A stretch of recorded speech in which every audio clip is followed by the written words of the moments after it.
দেখো আজকে আমরা করাবো মিথেনের সংকরণ।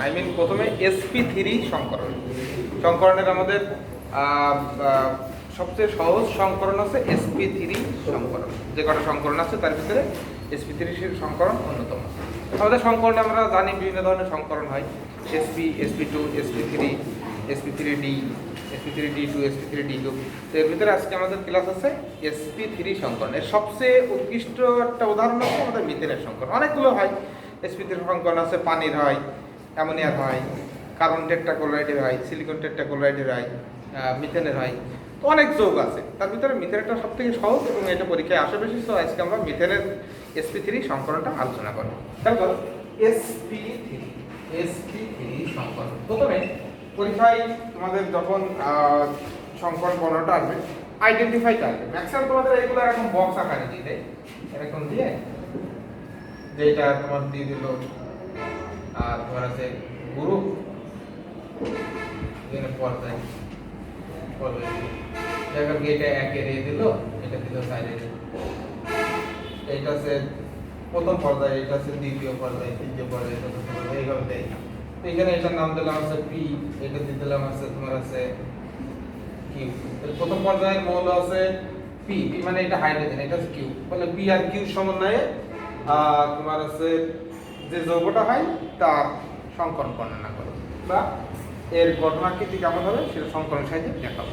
তাহলে আমরা পি জানি আছে হাইড্রোজেন, আর এ জানি আছে আমাদের কিউ জানি আছে আমাদের কার্বন। তাহলে এখানে আছে যে সংকরণ হয় সেটা আছে ইথিন হতে পারে, ইথাইন হতে পারে।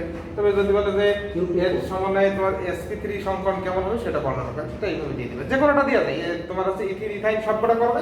তবে তুমি সহজ যেটা তুমি সেটা করো, যে তোমার হাতে অপশন আছে যে এর সমন্বয়ে যে যৌগটা গঠিত হবে এর সাথে সমন্বয়ে তোমার ইথিন হতে পারে, ইথাইন হতে পারে, মিথেন হতে পারে, তুমি মিথেনটা করো, তোমার কোনো রিস্ক নাই। আচ্ছা, তো প্রথমে এটা আমরা আইডেন্টিফাই করে নিলাম, এটা একটা মিথেন। তাহলে এটা মিথেন যখন হয়ে গেল, এই যৌগের কি সংকরণ সেটা নির্ণয় করবে, যে এই যৌগের সংকরণটা কি। খেয়াল করো, আমরা প্রথমে তাহলে আইডেন্টিফাই করে নিলাম যে আছে মিথেন। তোমরা এইভাবে প্রথমে আইডেন্টিফাই করে নেবা এটা আছে মিথেন। এবারে মিথেন যখন আইডেন্টিফাই করা হয়ে গেল, এবারে এই যৌগের সংকরণ কি আমি বলেছি, যৌগে বিদ্যমান সংকরণ নির্ণয় করার যে টেকনিক, যৌগে বিদ্যমান পরমাণুসমূহের যোজ্যতা স্তরের মোট ইলেকট্রন যদি 1 থেকে 8 হয় সেটিকে 2 দ্বারা ভাগ করতে হবে। যে মান পাওয়া যায় সেটি ওই যৌগের সংকরণ। যদি মনে না থাকে তো লিখে নাও, যৌগে বিদ্যমান পরমাণুসমূহের যোজ্যতা স্তরের মোট ইলেকট্রন যদি 1 থেকে 8 হয় সেটিকে 2 দ্বারা ভাগ করতে হবে। যে মান পাওয়া যায় সেটি ওই যৌগের সংকরণ। খেয়াল করো, মিথেন, তাহলে এখানে কার্বন আছে গ্রুপ 4 এর মৌল। মনে রাখবে এই গ্রুপ দিয়ে মনে রাখলে সুবিধা যেটা হয়, যেটা যেই গ্রুপের মৌল তার যোজ্যতা স্তরে ততটা ইলেকট্রন থাকে। ওই যে 1 এর, 2 এর, 3 এর, 4 এর, এইভাবে যদি মনে রাখো তাহলে তোমাদের জন্য এটা সুবিধা। তাহলে কার্বন আছে গ্রুপ 4 এর, সো ওর যোজ্যতা স্তরে 4টি ইলেকট্রন আছে। তাহলে এটা হচ্ছে 4, এর সাথে কি আছে আমাদের হাইড্রোজেন, 1 গুণ 4 ইকুয়াল টু কত আছে 8। আমরা বলছি যোজ্যতা স্তরের মোট ইলেকট্রন যদি 1 থেকে 8 হয় সেটিকে ভাগ করব আমরা 2 দিয়ে। করলাম 2 দিয়ে ভাগ করলে কি আছে 4 দোকানে 8, কথাই শূন্য। খেয়াল করো, 4 মানে আমরা বলতে পারি sp3, 4 মানে প্রথমে হচ্ছে 4 যেহেতু আছে, সংখ্যা যদি 4 হয় প্রথমে s অরবিটাল নিবা, তারপর p অরবিটাল নিবা, তারপর d অরবিটাল নিবা। সেই অনুসারে তাহলে একটা s হবে, p কয়টা হবে 3টা হবে। এর সংকরণ হলো sp3। এটা সহজ নিয়ম। বই তোমাদের আরো আছে ওই যে x v n ওই সব উল্টা পাল্টা হয়ে যায়, তবে এটা বেশি সহজ। তো যদি এমন আসতো মানটা তোমার হচ্ছে 5 আসতো, তোমার হচ্ছে 5 আসতো, তখন কি হতো জানো, একটা s নিতাম, p কি হতো 3, এটা d। যদি 6 হতো তাহলে কি হতো sp3d, 7 হলে পরে কি হতো sp3d3। যদি 3 হতো তাহলে কি হতো sp2, 2 হলে আমাদের হতো sp। লক্ষ্য করো, আমাদের s অরবিটাল একটা, তাই একটা নেব, p অরবিটাল 3টা, তাই সর্বোচ্চ আমরা সংখ্যা নিতে পারি 3টা। যেহেতু আমাদের এখানে 4 এসেছে, সুতরাং এটা আছে আমাদের sp3 সংকরণ। তাহলে প্রথমে আমরা আইডেন্টিফাই করে নিলাম এই যৌগের আছে sp3 সংকরণ। যেহেতু sp3 সংকরণ, এবার আমরা চিন্তা করব এই যৌগে কোনো মুক্ত জোড় ইলেকট্রন আছে কিনা। মুক্ত জোড় ইলেকট্রন বের করার সহজ টেকনিক আছে, এই যে সংকরণ নাম্বার যা হবে, ওর থেকে ওই কেন্দ্রীয় পরমাণুর সাথে যত পরমাণু আছে সব বিয়োগ করে দিবা, ডেলিভারে যা হবে সেটাই হচ্ছে তার মুক্ত জোড় ইলেকট্রন সংখ্যা। খেয়াল করো, তাহলে এখানে কেন্দ্রীয় পরমাণুর সংকরণ নাম্বার হচ্ছে 4, তাহলে 4 ওই কেন্দ্রীয় পরমাণুর সাথে এই হাইড্রোজেন কয়টা আছে 4টা বিয়োগ 0 খেয়াল করো প্রশ্ন হলো স্যার কেন্দ্রীয় পরমাণু কি কেন্দ্রীয় পরমাণু হচ্ছে সেটা যেটা পরিমাণে কম থাকে যৌগের ভিতরে যার পরিমাণে কম এবং পারমাণবিক সংখ্যা যার মান বেশি হয় সেই কেন্দ্রীয় পরমাণু ঠিক আছে অনেকে বলে মাঝখানে থাকলে বলে সেই কেন্দ্রীয় পরমাণু কে এম এর উপর আমরা বলেছি তাহলে এটা কেন্দ্রীয় পরমাণু এক কথা হচ্ছে তাহলে বেরিং করলেন কে কেন্দ্রীয় পরমাণু দুইটা আছে ওই জন্য এই দেখো এটা কম এর ক্ষেত্রে দেখো এও কম কিন্তু পারমাণবিক সংখ্যা এর বেশি ওই জন্য এই কেন্দ্রীয় পরমাণু তাই মনে রাখা এবং এক্সাক্ট নিয়ম আছে এটা যে যৌগের যার পরিমাণ কম থাকে এবং পারমাণবিক সংখ্যা যার মান বেশি সেই কেন্দ্রীয় পরমাণু আর এখন আমি বলছি ওই কেন্দ্রীয় পরমাণুর সংকরণ নাম্বার থেকে ওই যৌগ ওই কেন্দ্রীয় পরমাণুর সাথে যত পরমাণু আছে যোজনী জানার দরকার নেই যে এখানে অক্সিজেন নাইট্রোজেন কার যোজনী কত নো ফ্যাক্টর কেন্দ্রীয় পরমাণু যা হবে ওর থেকে তুমি কি করবা অল ওই যা থাকবে সব বিয়োগ করে দিবা চারটি বিয়োগ করলাম কথা এখানে শুনলাম তাহলে এর কোনো মুক্ত জোড় ইলেকট্রন নেই আমরা শিওর হয়ে গেলাম এই যৌগের সংকরণ আছে sp3 এর আছে মুক্ত জোড় ইলেকট্রন নেই যেহেতু sp3 এবং কোনো মুক্ত জোড় নেই সো আকৃতি আমাদের স্ট্যান্ডার্ড যে মান তোমার আছে চতুস্তলে কি হবে এবং বন্ধন কোণ হবে 109 ডিগ্রি 28 মিনিট তাহলে প্রথম চিন্তায় আমরা কয়েকটা টপিক কিন্তু পেয়ে গেলাম বেশি ইনফরমেশন পেয়ে গেলাম তাহলে প্রথমে সংজ্ঞা দিয়ে দিবা যে sp3 সংকরণ বা আইডেন্টিফাই করে নেওয়ার পরে যে উদ্দীপকের যৌগটি মিথেন মিথেনের sp3 সংকরণ হয় এখন এর হচ্ছে সংজ্ঞাটা নিম্নরূপ কি কোন পরমাণুর যোজ্যতা স্তরের ভিন্ন শক্তির একটা s ও তিনটা p অরবিটাল মিশ্রিত হয়ে সমান শক্তির চারটা sp3 সংকর অরবিটাল বা হাইব্রিড অরবিটাল উৎপন্ন হবার প্রক্রিয়াকে sp3 সংকরণ বা sp3 হাইব্রিডাইজেশন বলে তাহলে আমরা sp3 সংকরণের সংজ্ঞা দিয়ে দিলাম এখন ওই কেন্দ্রীয় পরমাণু আমরা ডিসকাস শুরু করব যে মিথেনের sp3 অনেকগুলো হতে পারে যেহেতু আমাদের এটা মিথেন আমরা আইডেন্টিফাই করে দিয়েছি সুতরাং মিথেনের sp3 নিচে বর্ণনা করা হলো ওকে আমরা চলে আসলাম মিথেনের sp3 সংকরণ কিভাবে করা যায় দেখো তো প্রথমে আমরা এখানে লিখব স্বাভাবিক অবস্থায়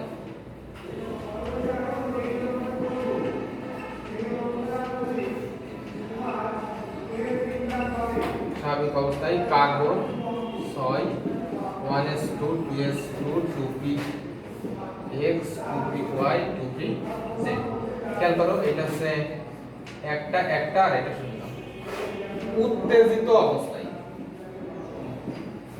কার্বনকে এক্সাইটেড করো 6 হলো 1s2 2s সবসময় উত্তেজিত যদি করা হয় যোজ্যক স্তরে যদি কোনো অরবিটাল ফাঁকা থাকে ওই ইলেকট্রনটা কি করে তোমার আছে খুব সহজে যুগ্ম অবস্থা থেকে অযুগ্ম অবস্থায় যাওয়ার চেষ্টা করে খেয়াল করো এইটা হচ্ছে জোড় আছে এখান থেকে একটা ইলেকট্রন এই 2p যেতে যাবে 2px 2py আর 2pz খেয়াল করো একটা গেল আর এখান থেকে একটা ইলেকট্রন এখানে যাবে এবার লিখবা সংকরিত অবস্থায়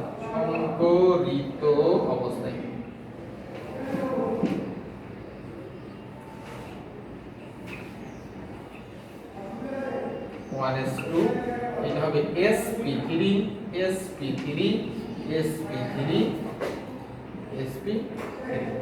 দেখো এর সামনে কত আছে দুইটা দিলাম 2 ইলেকট্রন দেখো কয়টা আছে 1 2 3 4 একটা দুটো তিনটা চারটা দিয়ে দিলাম এবারটা হাইড্রোজেন এর কি বিন্যাস ইলেকট্রন বিন্যাস 1s1 তাহলে আমাদের স্বাভাবিক অবস্থায় ইলেকট্রন বিন্যাস করলাম ইলেকট্রন বিন্যাস করে আমরা দেখতে পাচ্ছি এখানে কি 2pz ফাঁকা থাকে উত্তেজিত অবস্থায় 2s থেকে একটা ইলেকট্রন 2pz এ চলে যায় সংকরিত অবস্থায় চারটা sp3 সংকর অরবিটাল তৈরি হয় যার প্রত্যেকটাই একটা করে বিজোড় ইলেকট্রন থাকে আর কোশ্চেন মনে এসে যায় স্যার একটা s তিনটা p মিশ্রিত হলে তো sp3 হয়েই গেল বাকিগুলো কেন লিখলেন স্বাভাবিকভাবে এই কোশ্চেন এসে যায় খেয়াল করো একটা s তিনটা p মিশ্রিত হলে আমরা শুধু সংজ্ঞায় কিন্তু বলে দিয়েছি যে যোজ্যক স্তরের ভিন্ন শক্তির একাধিক অরবিটাল মিশ্রিত হয়ে আমাদের কি সমান শক্তির চারটা sp3 সংকর অরবিটাল তৈরি হয় এই চারটা sp3 সংকর অরবিটাল যখন হবে তোমার আছে সবগুলো শক্তি সমান হয় এবং যতগুলো মিশ্রিত হয় ততগুলো তৈরি হয় তাকে একটা বিষয়টা জটিল টাইপের বিষয় হয়ে গেল কেমন দেখো আমাদের মনে করো যে আমরা ধরলাম বাইজিতের আছে 4 বন্ধু যে আছে ওর বাসায় বেড়াইতে যাবে ওর কাছের বন্ধু মাসুদ আছে তারপরে তোমার আছে প্রতীক আছে হৃদয় আছে আবির আছে। তো এই 4 জন বেড়াইতে গেছে। এখন যখনই আছে 4 জন বেড়াইতে গেছে ওর বাসায়, গরমের দিনে তড়ি ঘড়ি করে কি খেয়ে দেবে, শরবত খাতে দেয়, এটা হচ্ছে স্বাভাবিক কথা। যখন শরবত খাতে দেবে ও কি করলো, 4 গ্লাস শরবত তৈরি করলো। মনে করো 1 গ্লাস হচ্ছে লেবুর শরবত, একটা হচ্ছে আমের শরবত, 1 গ্লাস আনারসের শরবত, আর 1 গ্লাস হচ্ছে পিওর 100% পানি। এইবারটা ও কি করলো, যে ওর কাছের বন্ধু আবিরকে পিওর 100% পানি খাতে দিল, আর বাকি সবাইকে শরবত খাতে দিল। স্বাভাবিক কথা, এটা কিন্তু মাইন্ড করবে। বা দেখা গেল কি কেউ একজন আনারসের শরবত খাতে চাচ্ছে, তার দিলে লেবুর শরবত, বা যে লেবুর শরবত খাতে চাচ্ছে তার দিলে হচ্ছে তোমার হচ্ছে আমের শরবত। ঝামেলা পড়ে গেল, ও কোনো ঝামেলায় গেল না, রান্নাঘরে স্যাত করে ঢুকে গেল, যেয়ে বড় দেখে একখান গামলা নিয়ে এসে নিচে ওই 4 গ্লাস যে শরবত ছিল না পুরোটাই ওই গামলার ভিতর বললো। যখন বললো সুন্দরভাবে মিশ্রিত করলো, মিশ্রিত করলে একটা শরবত তৈরি হলো। সেই শরবতকে আমরা কি বলতে পারি, শঙ্কর শরবত। দেখো ওর ভিতরে ও মিশাইছিল কত গ্লাস, 4 গ্লাস। এখন যদি মিশ্রিত করা হয় ওই 4 গ্লাসই তৈরি হবে, অর্থাৎ যতগুলো ও মিশ্রিত করেছে ততগুলোই তৈরি হয়েছে, কমও হয় নাই বেশি হয় নাই। দেখো 3 গ্লাসও সম্ভব না, বা 4 গ্লাসও 5 গ্লাসও সম্ভব না, 4 গ্লাসই তৈরি হবে। এবং ওর ভিতরে দেখো আগের বৈশিষ্ট্য সব হারাই ফেলেছে, হারাই ফেলে নতুন বৈশিষ্ট্য সম্পন্ন শরবত তৈরি হয়েছে। ভালো করে দেখো, নতুন বৈশিষ্ট্য সম্পন্ন শরবত হয়েছে। ওখান থেকে যদি তুমি 2 চামচ নাও, ওই 2 চামচের ভিতরে দেখো সেম বৈশিষ্ট্য আছে, কোনো তোমার এর ভিতরে তোমার পার্থক্য নেই। তুমি যদি 2 গ্লাস দিলে নাও, তাও দেখবা ওর ভিতরে সবকটার ওই 4টার মিক্স আপ হয়ে গেছে। অর্থাৎ এর ভিতরে আগের বৈশিষ্ট্য হারাই ফেললো, নতুন বৈশিষ্ট্য সম্পন্ন তোমার হচ্ছে শরবত তৈরি হলো। এবং ওই বৈশিষ্ট্যগুলো নতুন বৈশিষ্ট্য সম্পন্ন হওয়ার সাথে সাথে ওগুলো যতগুলো মিশ্রিত করছিল ততগুলোই তৈরি হলো। দেখো কিভাবে হয়। আমরা এখানে কি কি অরবিটাল আছে, একটা s, 3টা আছে p অরবিটাল। কি কি, px py pz। লক্ষ্য করো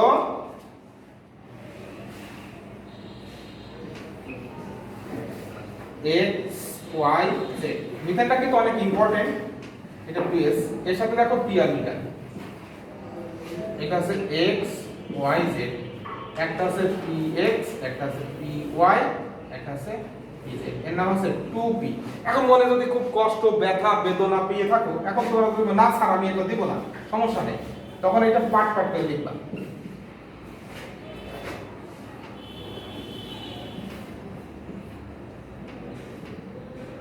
একটা px দিতে পারো, একটা py দিতে পারো, একটা pz দিতে পারো। এর নাম আছে x y z, x y z, x y z। এর নাম আছে 2px 2py 2pz। দেখো তুমি এটাও লিখতে পারো, এটা দুইটা লেখার দরকার নেই, দুইটা লিখলে অযথা টাইম নষ্ট, কোনো দরকার নেই। এইটা পাইটা, তবে এইটা দিলে আর একটু ডিটেইলস হয়, এটা দিলেও কোনো সমস্যা নেই, সময় বাঁচানোর জন্য কোনো সমস্যা নেই। এগুলো দিতে পারো, আর এটা দিতে পারো। আমরা এটা নিয়ে কাজ করি, এইটা আর এটা নিয়ে যখন কাজ করি তখন কি হচ্ছে দেখো। এখন একটা 2s, একটা আছে 2p অরবিটাল, এইগুলো যখন মিশ্রিত হবে তখন আমাদের শঙ্কর অরবিটাল তৈরি হবে। যখনই শঙ্কর অরবিটাল তৈরি হবে, এখন অরবিটাল দেখো আমাদের একটা s 3টা p, মিশ্রিত হলে sp3, আর sp3 এর আকৃতি আমরা জানি আছে চতুষ্ফলকীয়। খেয়াল করো, তাহলে এইগুলো যখন মিশ্রিত হয়ে যায়, দেখো আমরা কালি করছিলাম, কালো কালি ইউজ করছিলাম, এখন আমরা লাল কালি ইউজ করব, মানে বৈশিষ্ট্য হারাই ফেলেছি। অর্থাৎ এটা চতুষ্ফলকীয়টা আঁকবা এইভাবে,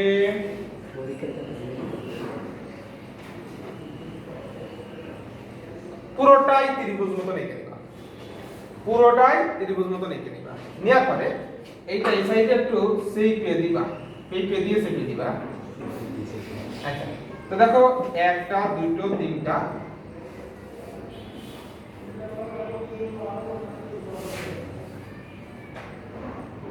দেখো সবগুলো একই টাইপ, এতে নাম হয়েছে sp3 sp3 sp3 sp3, যাদের প্রত্যেকটা একটা করে বিজোড় ইলেকট্রন আছে। এর সাথে দেখো হাইড্রোজেন আছে। মিথেনের যে গঠনটা, মিথেনের গঠনে আমরা দেখতে পাচ্ছি কার্বন একটা হাইড্রোজেন আছে 4টা। সো আমরা কি করব, এর সাথে দিয়ে দেব আমরা হাইড্রোজেন 1s1, 4টা, এটা আমরা দিয়ে দিলাম 4টা। তখন কি আছে দেখো, তখন হয় আমাদের তোমার আছে একদম ফুল এই ফিগারটা এঁকে দিবা।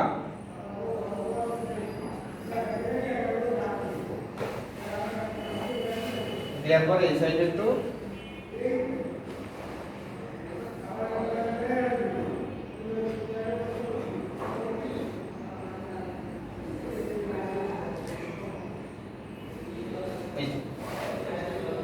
1 2 3 4টা, এইটা হুবহু লিখলাম।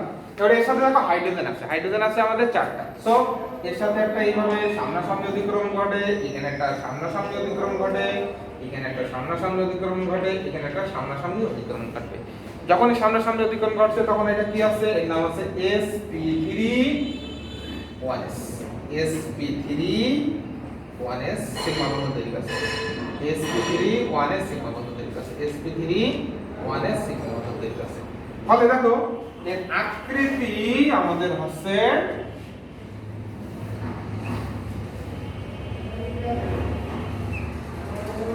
এরকম ত্রিভুজ এঁকে নিবা, আঁকাটা অনেক সহজ।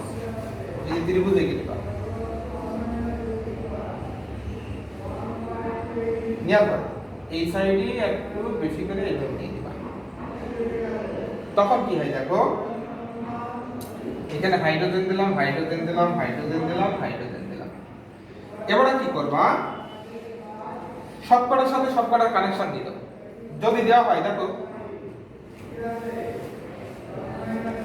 এর সাথে কানেকশন দিল, এর সাথে কানেকশন দিল, এর সাথে কানেকশন দিল। তাই সবার সাথে সবার কানেকশন কিন্তু এখনো হয় নাই। দেখো এর সাথে কানেকশন হয় নাই, আমরা দিয়ে দেবো এটা। আর একটা কানেকশন হয় নাই এর সাথে, এদের যে অ্যাঙ্গেলটা সেটা আছে 109 ডিগ্রি 28 মিনিট। আর আকৃতি চতুষ্তলকীয়, আকৃতি আছে চতুষ্তলকীয়, আকৃতি আছে চতুষ্তলকীয়। দেখো তাহলে আমাদের এই যে মিথেন অণু যেটা হলো, তাহলে এর বর্ণনাটা আমরা কিভাবে দেখব? তাহলে প্রথমে বলবা আণবিক অবস্থায় কার্বনের ইলেকট্রন এদের বিন্যাসে দেখা যায় 2p z অরবিটাল ফাঁকা থাকে। উত্তেজিত অবস্থায় 2s থেকে একটা ইলেকট্রন 2p z এ চলে যায়। সংকরিত অবস্থায় 4টা sp3 সংকর অরবিটাল পাওয়া যায়, যার প্রত্যেকটায় একটা করে বিজোড় ইলেকট্রন আছে। আমাদের এই পর্যন্ত বর্ণনা কমপ্লিট। এখানে লিখবা তোমার আছে কার্বনের sp3 সংকর অরবিটাল, সংকর অরবিটাল। এটা লিখবা CH4 এর অরবিটাল চিত্র, অরবিটাল চিত্র। এখানে লিখবা মিথেন অণুর আকৃতি, CH4 অণুর আকৃতি। তাহলে আমাদের বলবা যেটা বলছিলাম যে স্বাভাবিক অবস্থায় ইলেকট্রন বিন্যাসে 2p z ফাঁকা থাকে, উত্তেজিত অবস্থায় 2s থেকে একটা ইলেকট্রন 2p z এ চলে যায়। সংকরিত অবস্থায় 4টা sp3 সংকর অরবিটাল পাওয়া যায়, যার প্রত্যেকটাই একটা করে বিজোড় ইলেকট্রন আছে। এই যে একটা, দুটো, তিনটে, চারটা। এই বিজোড় ইলেকট্রন সম্পন্ন 4টা sp3 সংকর অরবিটাল 4টা হাইড্রোজেন পরমাণুর 1s অরবিটালের সাথে সামনাসামনি, সিগমা বন্ধন বলার আগে বলবা সামনাসামনি, সামনাসামনি অধিক্রমণ করে 4টা sp3 1s সিগমা বন্ধন তৈরি করে। 4টা sp3 1s সিগমা বন্ধন তৈরি করে। এই দেখো sp3 1s, sp3 1s, sp3 1s, sp3 1s, 4টা sp3 1s সিগমা বন্ধন তৈরি করে। ফলে এর আকৃতি হয় চতুষ্ফলকীয় এবং বন্ধন কোণ 109 ডিগ্রি 28 মিনিট। একদম ফুল নাম্বার দিয়ে দিলাম। আচ্ছা, তো আমরা এই শেপটা দেখো মানে চতুষ্ফলকীয়টা আমরা কলমের সাহায্যে আমরা একটু দেখাতে পারি।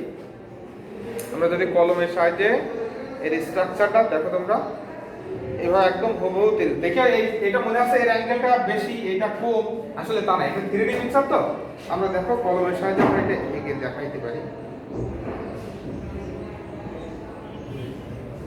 হুবহু আমাদের এইটা, এই স্ট্রাকচারটা ভালো করে দেখো, এটা এইভাবে হয়।